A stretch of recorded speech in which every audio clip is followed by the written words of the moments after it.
हाँ तो गाइस, कैसे हो दोस्त पिछले लेक्चर में बात कर ली थी अपनों ने किस प्रकार से जो सेल है उसमें अलग अलग ऑर्गेन चल रहे थे, उसके ऑर्गेनिज्म चल रहे थे।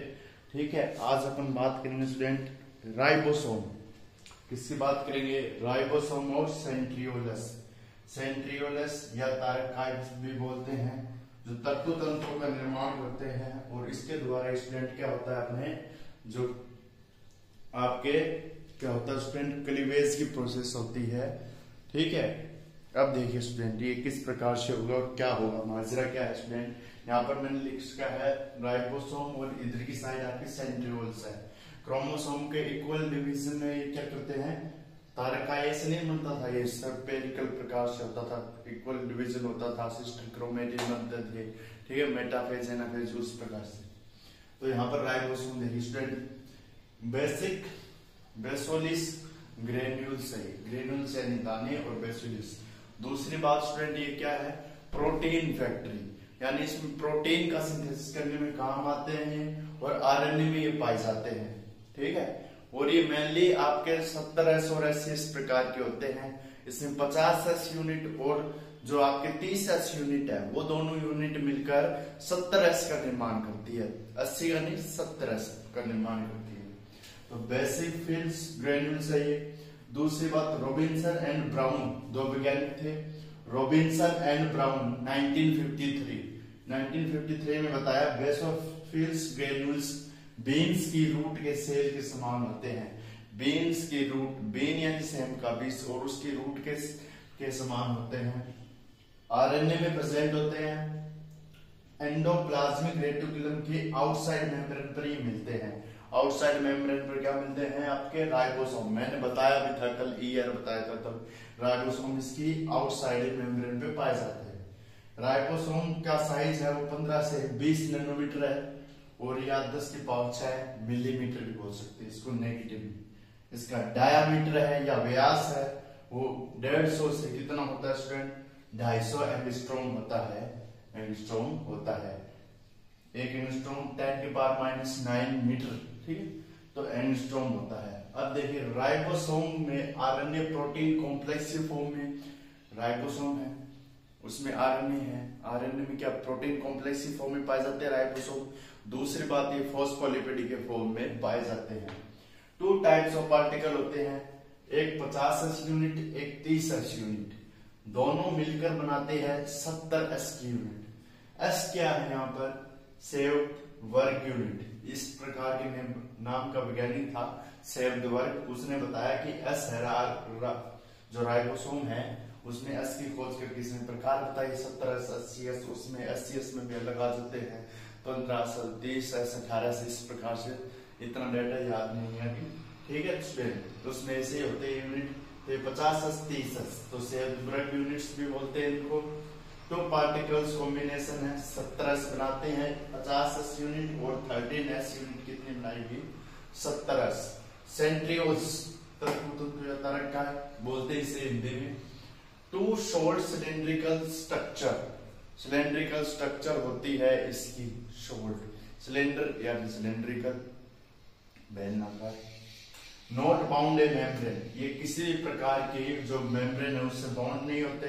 हेल्प इन क्रोमोसोम, ये हेल्प इन क्या करते हैं, क्रोमोसोम के इक्वल डिवीजन में हेल्प करते हैं। उतार लीजिए। अब इसके बाद अपन पढ़ेंगे स्टूडेंट लाइसोसोम्स और सिस्टोल। इसके दो ये नेक्स्ट टॉपिक आ जाएंगे। इसके बाद में जो अपना जो फर्स्ट है बायोलॉजिकल सेल की संरचना है, उसमें जो अलग अलग ऑर्गेनिज्म है वो कंप्लीट हो जाएंगे। फिर अपने पास सेकंड टॉपिक आया जिसमें प्रोटीन का क्लासिफिकेशन पढ़ेंगे और प्रोटीन की सिंथेसिस के अलग अलग वर्ग पढ़ेंगे। ठीक है, अपन बात करते हैं इसके आगे लाइसोसोम की। आत्मघाती थैली भी कहा जाता है इसे। लाइसोसोम को हम स्टूडेंट ये ऑर्गन को डिस्ट्रॉय कर देती है, माइटोकॉन्ड्रिया में प्रेजेंट होती है, लेकिन ये ऑर्गन को डिस्ट्रॉय कर देती है। आत्मघाती थैली क्यों कहा जाता है, क्योंकि इसमें कुछ ना कुछ ऐसी चीजें होंगी जो स्टूडेंट क्या है, ऑर्गन को डिस्ट्रॉय करने के लिए काम आएगी। हानिकारक भी कर देती है ये।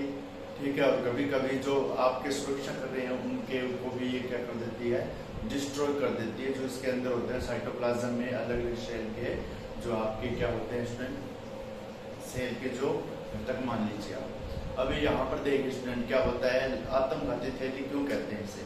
इसके बाहर क्या होती है स्टूडेंट, लाइसोसोम होता है, उसके बाहर लेयर होती है, वो लिपिड की बनी होती है। और ये लिपिड क्या करती है स्टूडेंट, जो एंजाइम्स क्रिएट करती है, हाइड्रोलाइजेज एंजाइम या पाचक एंजाइम या डाइजेस्टिव एंजाइम्स क्रिएट करती है। जैसे आपके बीटा ग्लैक्टोएज हो गया, ग्लैक्टोसाइडेज हो गया और ग्लैक्टोसाइडेज हो गया, और दूसरा कौन सा हो गया, 2 ग्लूकोसाइडेज, कोलाजिनेज कैटालाइट और केटाहेप्सिन कैटालाइज। इस प्रकार के एंजाइम होते हैं जो स्टूडेंट क्या कर देते हैं, किसी सेल से सिक्रेट होंगे और साइटोप्लाज्म में जाकर ऑर्गन को खत्म कर देंगे। ऑर्गन बोल रहा हूँ स्टूडेंट, ऑर्गेनिज्म। अब देखिए स्टूडेंट ये किस प्रकार से होता है, ये प्रोसेस मैंने शॉर्ट टर्म में दर्शाई, आपको लिखनी नहीं, लेकिन बाय चांस आपके लाइसोसोम क्या है तो आप लिख सकते हैं, ठीक है। और वैसे बायोलॉजी में तो लिखनी पड़ती है, तो आपकी नॉर्मल ऑर्गन है ये, इसलिए बताएगा, इसलिए ज्यादा करवा रहा हूँ ताकि आपके जो और भी है ना, जो इनके सेल वाला चैप्टर है वो सेल वाला चैप्टर हो जाए बायोलॉजी वाले में। अपने केमिस्ट्री में भी लाइसोसोम है 0.4 माइक्रोन, इसका क्या होता है, आप इसका कार्य या साइज मान सकते हैं।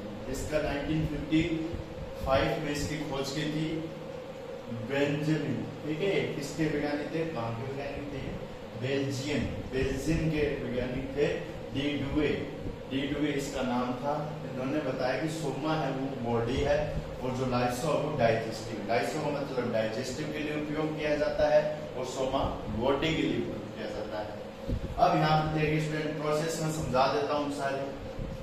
अब यहाँ पर देखिए स्टूडेंट एंडोसाइटोसिस, ये एंडोसाइटोसिस का मतलब है अंदर लेना, एक्सोसाइटोसिस बाहर निकालना। कोई भी इसके पास पार्टिकल आया तो ये एंडोसाइटोसिस के द्वारा, जैसे अमीबा में पढ़ा था, तो ये अंदर लेगा। उसके बाद वो क्या होगा स्टूडेंट, पहले एक बार फिर अलग रेप लेगा और दूसरे में क्या होगा स्टूडेंट अलग, और तीसरे में क्या अलग, और ये इस प्रकार से करेगा। ये हम प्रोसेस देखिए पहले, इसे बैक्टीरियम बोलते हैं। बैक्टीरियम क्या करता है, ये बाहर की बाहर कौन सी है, लिपोप्रोटीन है।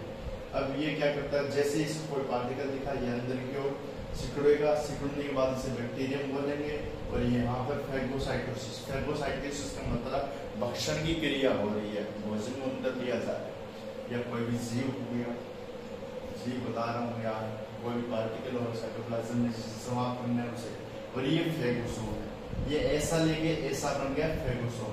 तो ये प्रक्रिया क्या कहलाती है, यानी लिपोप्रोटीन के द्वारा जो आपके जो मेम्ब्रेन थी वो क्या होगी, अंदर की ओर होगी, तो ये फैगोसाइटोसिस कहलाती है, प्रारंभिक पद है ये। इसके बाद में ये एंडोसाइटोसिस देखिए, ये भी एंडोसाइटोसिस, ये यहाँ से स्टार्ट होती है मिलती है। एंडोसाइटोसिस में क्या, ये मान लीजिए कोई पार्ट। अब इसके बाद में क्या होगा, ये ऐसे लेके इसको क्या कर देंगे, अलग शेप बना देंगे, जिसे अर्ली एंडोसोम बोलेंगे, अर्ली एंडोसोम। अब इसके बाद में एंडोसोम क्यों, क्योंकि अंदर एंडोसोम अंदर क्यों आया।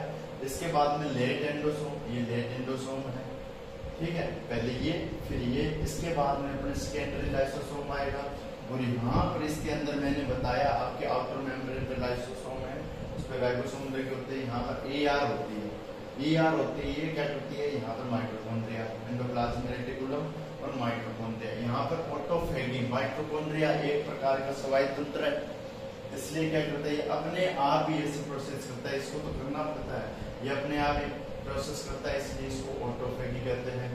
अब ये यहाँ पर माइटोकॉन्ड्रिया है, माइटोकॉन्ड्रिया क्या करेगी स्टूडेंट, इसी प्रकार से फैगोसाइटोसिस की क्रिया करेगी, जिसे ऑटोफेगी बोलेंगे। और ये ऑटोफेगी क्या करेगी, मॉडिफाइड रूप ऑटोफेगोसोम बना देगी, जो भी इसके अंदर कोई भी प्रकार का जो पार्टिकल होगा वो क्या करेगा, इसके अंदर चला जाएगा, तो ये ऑटोफेगी प्रोसेस कहलाएगी। और ये यहाँ पर एक लाइसोसोम और इसमें प्राइमरी लाइसोसोम मिलेंगे, ये दोनों मिलकर सेकेंडरी लाइसोसोम का निर्माण करेंगे। फिर से देखिए, endoplasmic reticulum, mitochondria, autophagy process हुई, तो ये मॉडिफाइड रूप ऑटोफेगोसोम है। फेगोसोम जिसमें अपन भोजन जाता है उस तरह से माने, और यहाँ पर लाइसोसोम है, और इसके बाद में सेकेंडरी लाइसोसोम है। तो ये प्रक्रिया होती है दोनों साथ साथ। और ऊपर वाले बैक्टीरिया है, कोई भी बैक्टीरिया है वो क्या अपनी भित्ति को द्रवित कर देता है, या बैक्टीरिया है उस पर फैगोसाइटोसिस होती है, ये बैक्टीरिया क्या करता है, खा जाता है, ये फैगोसोम। इस प्रकार से फैगोसोम यानी क्या समझा, बैक्टीरिया जब भी कोई भी पार्टिकल है उसको अंदर ग्रहण करता है तो फैगोसाइटोसिस कहलाता है, और जिसके द्वारा ग्रहण किया जाता है उसे फैगोसोम कहते हैं। उसी प्रकार से माइटोकॉन्ड्रिया है, माइटोकॉन्ड्रिया ऑटोफेगी प्रोसेस होती है जिसमें वो किसी पार्टिकल को ग्रहण करता है, लेकिन जिस पार्टिकल के द्वारा ग्रहण किया जाता है उसे ऑटोफेगोसोम कहते हैं, उसके लाइसोसोम का निर्माण करता है। अब इसके बाद में बात लिखिए, ये लिख लीजिए लाइसोसोम है, उसके लिपोमेम्ब्रेन, लिपोमेम्ब्रेन बाहर की और लिपोमेम्ब्रेन पाई जाती है या प्रोटीन से घिरा पाया जाता है। इसमें डाइजेस्टिव एंजाइम D.E का मतलब डाइजेस्टिव एंजाइम, कैटाहेप्सिन, कोलाजिनेज, कैटाहेप्सिन, कोलाजिनेज, 2-ग्लूकोसाइडेज, बीटा ग्लूकोसाइडेज होते हैं। अब इसके बाद में 2-3 बातें हो लिखे इसमें लाइसोसोम की लिपोप्रोटीन मेम्ब्रेन से एंजाइम, लाइसोसोम की लिपोप्रोटीन मेम्ब्रेन से एंजाइम लिख लिया, लिखिए एंजाइम साइटोप्लाज्म में रिलीज नहीं होते, साइटोप्लाज्म में रिलीज नहीं होते। जब लाइसोसोम की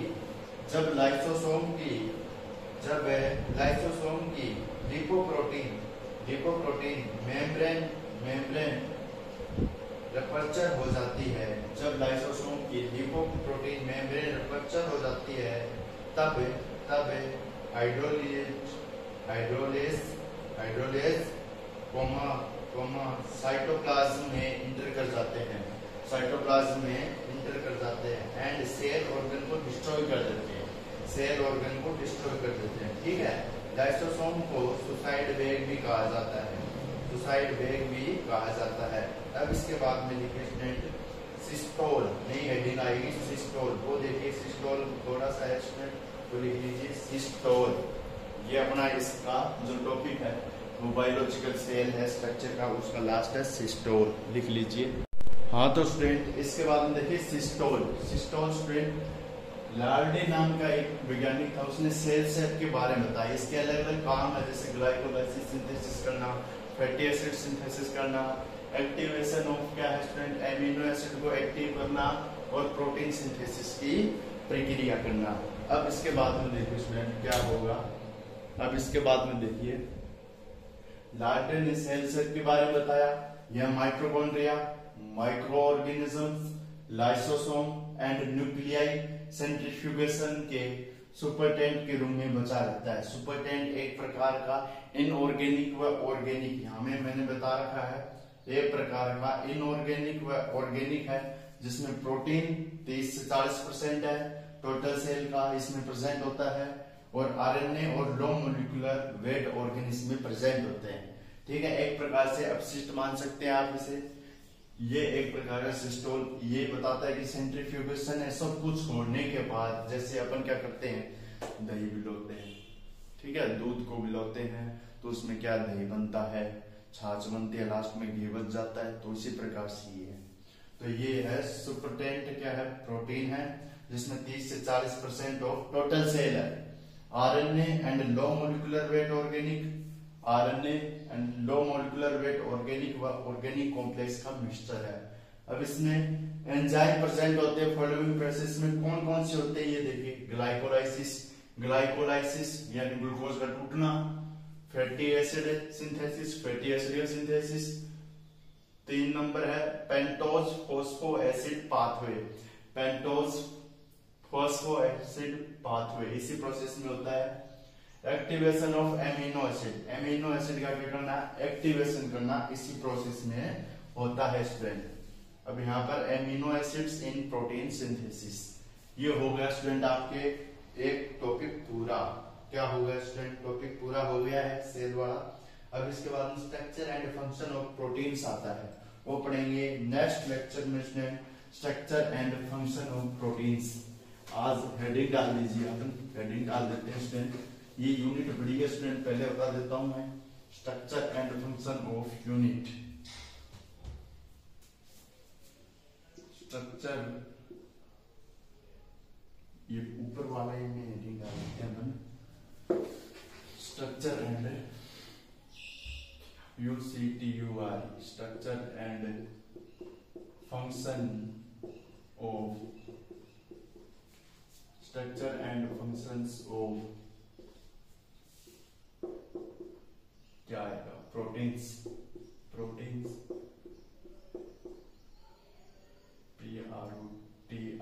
PROTIENS।